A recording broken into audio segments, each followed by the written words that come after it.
Movie that time I got reincarnated as a slime the scarlet bond. तो इस movie की शुरुआत होती है जहां ऑर्क्स और क्लाइमेन के लोग लड़ रहे होते हैं और इस लड़ाई में ऑर्क्स बुरी तरह हार जाते हैं। हालांकि वो कोशिश पूरी करते हैं ताकि अपने ऑर्ग विलेज को तबाही से बचा सकें, लेकिन दुश्मन ज़्यादा स्ट्रॉन्ग होने के कारण वो सभी मारे जाते हैं और केवल एक ऑर्ग ही जिंदा बच पाता है। और वो जिंदा इसलिए बचा था क्योंकि राजा किंगडम की रानी तोया ने अपनी शक्तियों का इस्तेमाल किया था। रानी ने उस ऑर्ग को हीरो नाम दिया था और इस वर्ल्ड में, इस एनिमे सीरीज़ में जब कोई कैरेक्टर दूसरे कैरेक्टर को नाम देता है तो नाम पाने वाला कैरेक्टर काफ़ी स्ट्रॉन्ग हो जाता है और इसी के कारण ही हीरो बच पाया था। लेकिन रानी हीरो के बाकी साथियों की जान नहीं बचा पाई थी क्योंकि रानी के पास इतनी शक्तियाँ नहीं थीं। और जब रानी हीरो को बताती है कि हीरो 10 दिनों से बेहोश था, तब हीरो जल्दी से जल्दी अपने गांव पहुंचने की कोशिश करता है। और कुछ समय बाद जब वह अपने गांव पहुंचता है तो वो देखता है कि उसका पूरा गांव तबाह हो चुका है और वहां जले हुए घरों के अलावा और कुछ भी नहीं बचा है। दूसरी ओर राजा किंगडम की रानी ये उम्मीद बांधे हुए है कि हीरो वापस आएगा और राजा किंगडम पर छाए खतरे को दूर कर देगा। और रानी की ये उम्मीदें टूटती नहीं हैं क्योंकि हीरो वापस आ जाता है। हालांकि अब हीरो की आंखें काफ़ी गुस्से में हैं क्योंकि उसका पूरा गांव तबाह हो चुका है। फिर अगले सीन में हमें रीमरू और उसका किंगडम दिखाया जाता है जहां में बताया जाता है कि सभी लोग अपने अपने कामों में लगे हुए हैं और शांति से जी रहे हैं। हालांकि रीमरू के लिए शांति जल्द ही टूट जाती है जब शियोन रीमरू को खाने के लिए अपने हाथों से बनाया हुआ खाना देती है।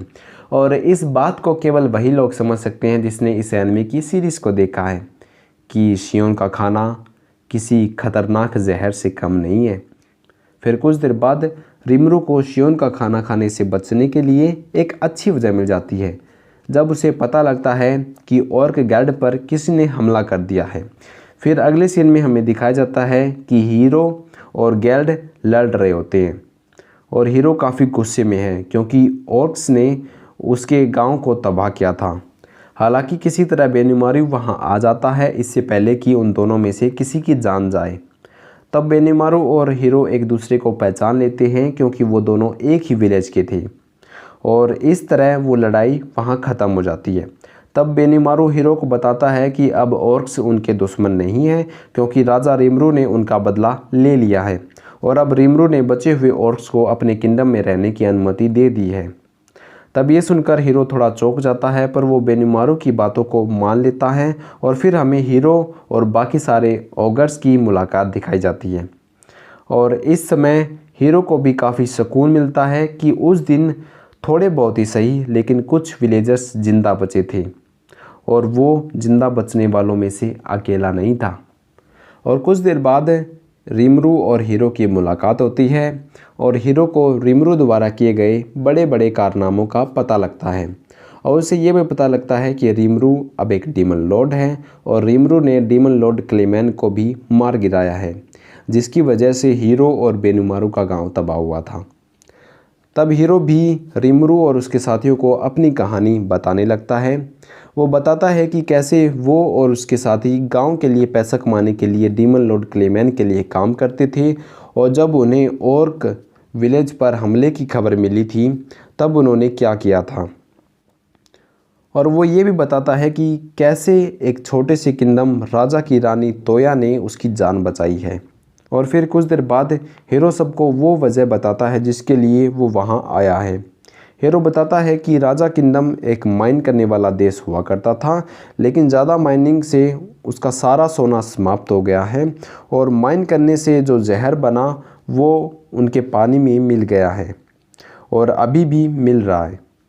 और इस जहर को रोकने के लिए रानी तोया अपनी शक्तियों का इस्तेमाल कर रही है, लेकिन वो जिन शक्तियों का इस्तेमाल कर रही है वो शक्तियाँ धीरे धीरे रानी को कमज़ोर कर रही हैं और इस मामले में सहायता मांगने के लिए ही हीरो वहाँ आया है क्योंकि हीरो ने यह बात सुनी है कि रीमरू और वेल्डोरा एक दूसरे को जानते हैं। इसलिए अगर रीमरू के कहने पर वेल्डोरा अपने जंगल का कुछ भाग राजा किंगडम को इस्तेमाल करने दे तो कम से कम राजा किंगडम के लोग भूखे नहीं रहेंगे। तब रीमरू वेल्डोरा से इसके बारे में पूछता है और वेल्डोरा इसके लिए हाँ कर देता है और कुछ देर बाद रीमरू और बाकी सभी राजा किंगडम की ओर निकल पड़ते हैं। फिर अगले सीन में वो सभी राजा किंगडम में पहुंच जाते हैं और वहां रिमरू को पता लगता है कि वहां के पानी का जहरीला होने का असली कारण माइनिंग नहीं कुछ और है। फिर कुछ देर बाद वो सभी राजा किंगडम के बड़े अधिकारियों से मिलते हैं और राजा किंगडम की मदद करने के विषय में विस्तार से बातचीत करते हैं। और इस समय राजा किंगडम की रानी उस मीटिंग में नहीं होती है क्योंकि उनकी तबीयत कुछ ज़्यादा ही ख़राब होती है। तब हीरो के कहने पर रिमरू रानी की तबीयत को ठीक करने के लिए या उन्हें चेक करने के लिए रानी के कमरे में जाता है और वो ये देखकर थोड़ा हैरान हो जाता है कि रानी तोया हीरो और हीरो द्वारा लाए गए हर किसी पर कितना विश्वास करती है, क्योंकि रानी तोया एक इंसान है और एक इंसान मॉन्स्टर्स जैसे कि रिमरू और हीरो हैं उन पर विश्वास करती है अपनी कमज़ोर स्टेट में होने के बावजूद भी, तो ये कोई आम बात नहीं है। तब रिमरू रानी को चेक करता है और तब उसे रानी के ताज पर लगे एक श्राप का पता चलता है, जो श्राप रानी को धीरे धीरे कमज़ोर बना रहा है। हालांकि रिमरू को ये पता नहीं लग पाता कि वो श्राप किसने और कब दिया था।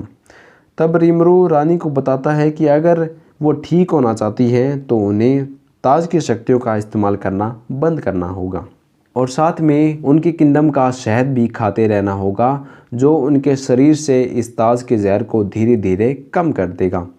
फिर कुछ देर बाद रिमरू राजा किंगडम की पानी की समस्या को ठीक करता है।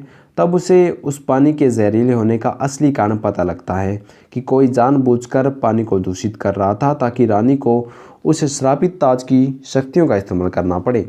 और फिर हमें उनकी इस जीत का जश्न मनाते हुए दिखाया जाता है। फिर कुछ देर बाद हमें रिमरू और रानी तोया की बातचीत दिखाई जाती है, जहां रानी रिमरू को धन्यवाद कहती है और रानी रिमरू को बताती है कि वो कितनी बुरी है जो हीरो को हर बार खतरे में धकेल देती है। तब रिमरू रानी को बताता है कि आप जो कर रही हैं वो इस किंगडम की भलाई के लिए ही कर रही हैं और अगर आप मेरी नज़रों से देखोगी तो आपको पता चलेगा कि केवल हीरो ही इकलौता नहीं है जो इस किंगडम के लिए अपनी जान को खतरे में डाल रहा है, आप भी ऐसा ही कर रही हैं।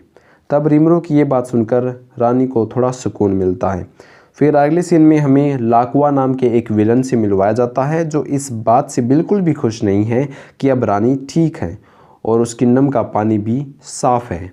फिर कुछ देर बाद हमें दिखाया जाता है कि लाकुआ का एक मास्टर भी है और वो अपने मास्टर को खुश करने के लिए राजा किंगडम में कुछ बड़ा करने वाला है।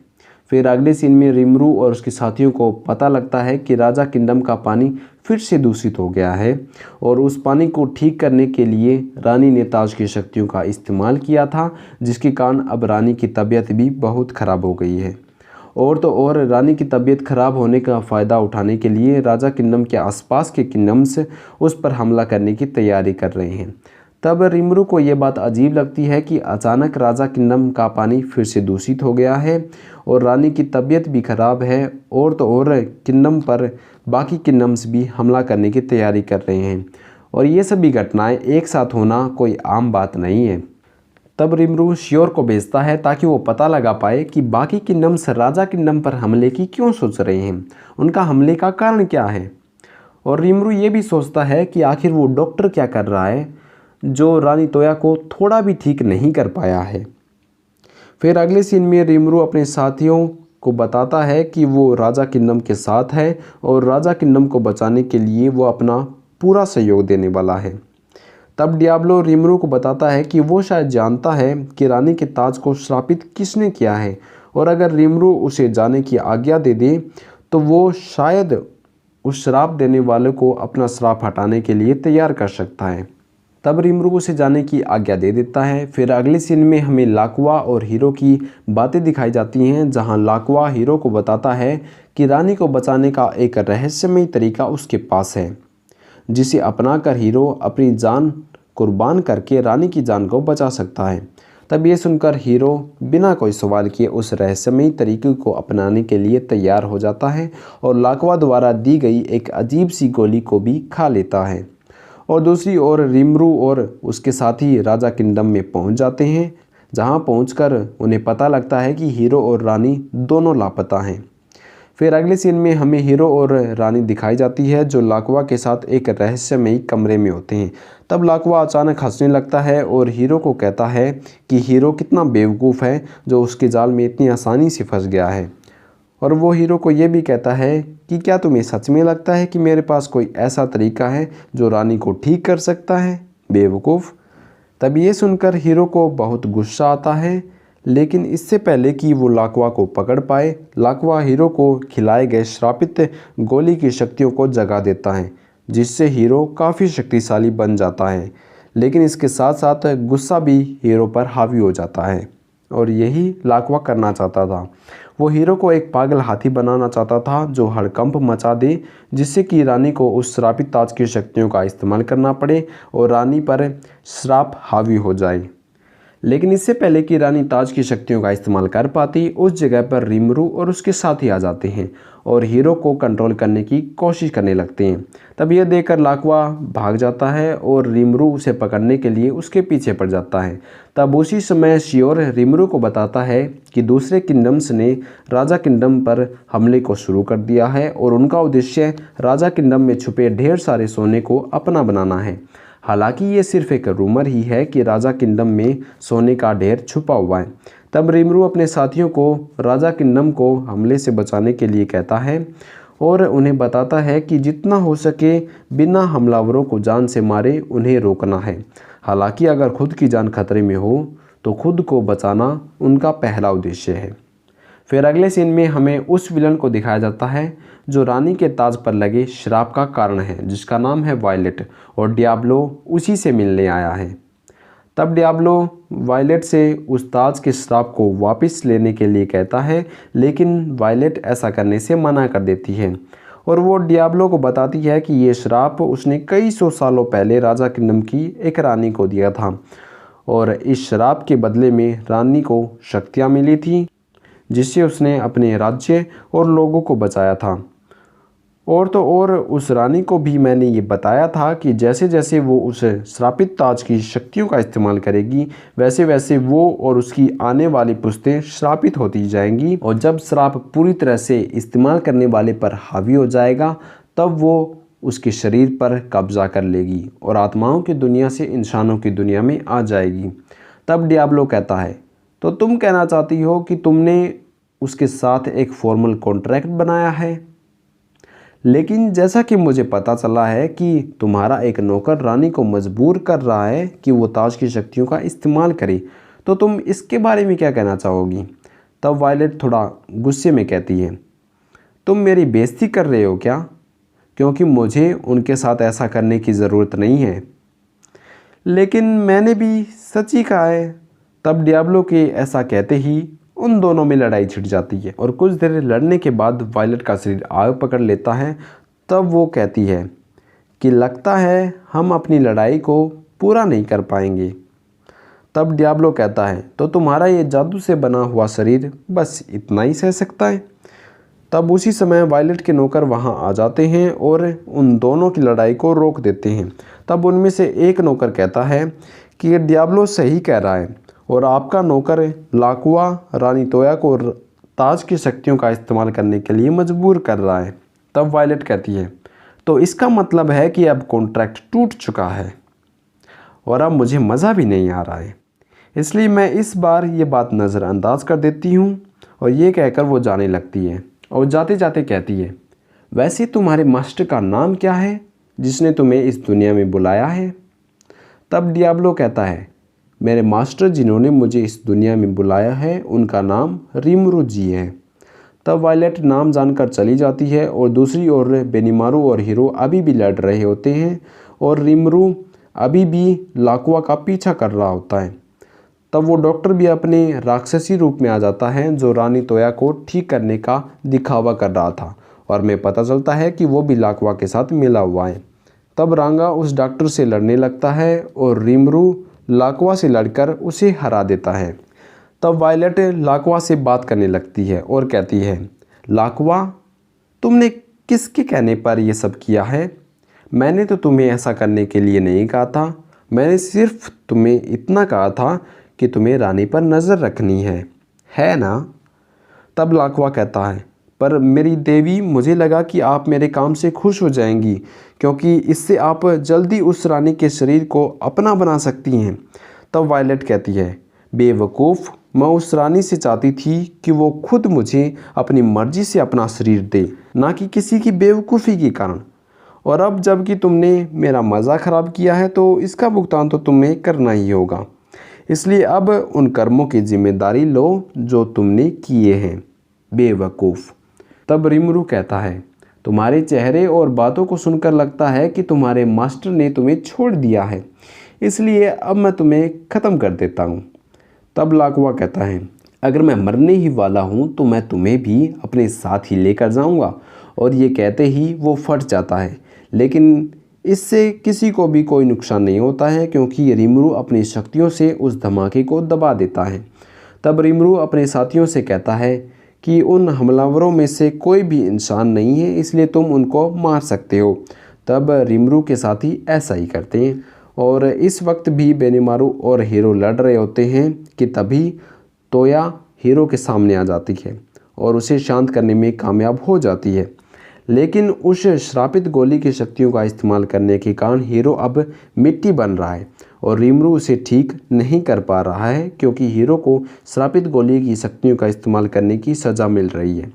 और कुछ देर बाद हीरो पूरी तरह से मिट्टी बन जाता है और मर जाता है। लेकिन रानी तोया उस श्रापित ताज की शक्तियों का इस्तेमाल करके हीरो को फिर से ज़िंदा कर देती है, लेकिन ताज की शक्तियों का इस्तेमाल करने के कारण रानी तोया धूल बन जाती है और हीरो की जगह खुद मारी जाती हैं। और रिमरू उसे भी नहीं बचा पाता है, क्योंकि रानी को श्रापित ताज की शक्तियों का इस्तेमाल करने की सज़ा मिली है। तब रानी तोया की आत्मा वायलेट के पास पहुंच जाती है और वायलेट तोया से कहती है, मेरी नज़रअंदाजी के कारण हमारा कॉन्ट्रैक्ट बेकार हो चुका है और इतने सालों से तुमने मुझे बहुत खुश किया है, इसलिए मेरी ओर से माफ़ी के रूप में मैं तुम्हें फिर से ज़िंदा कर रही हूँ।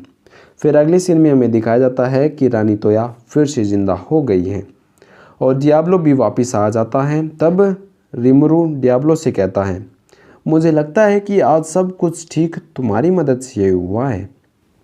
फिर अगले सीन में वो सभी जीत का जश्न मनाते हुए दिखाए जाते हैं और जश्न के दौरान शियोर रिमरू और राजा किंगडम के अधिकारियों को बताता है कि अभी अभी राजा किंगडम में लोहे की बड़ी मात्रा मिली है।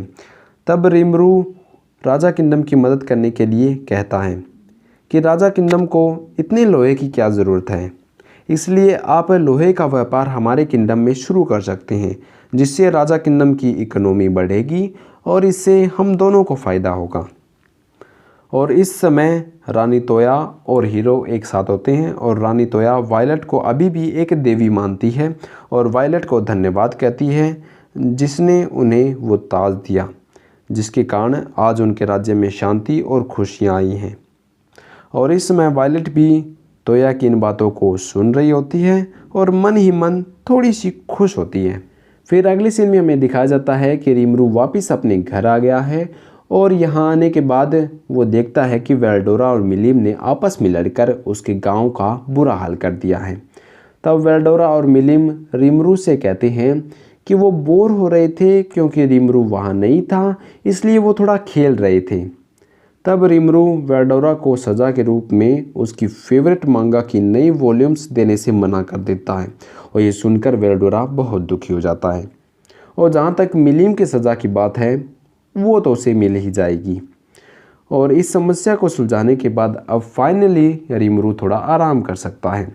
और इस तरह ये मूवी यहाँ समाप्त हो जाती है और इस मूवी की एक्सप्लेनेशन भी। तो मिलते हैं अगली वीडियो में, तब तक के लिए बाय और देखते रहिए एनिमे।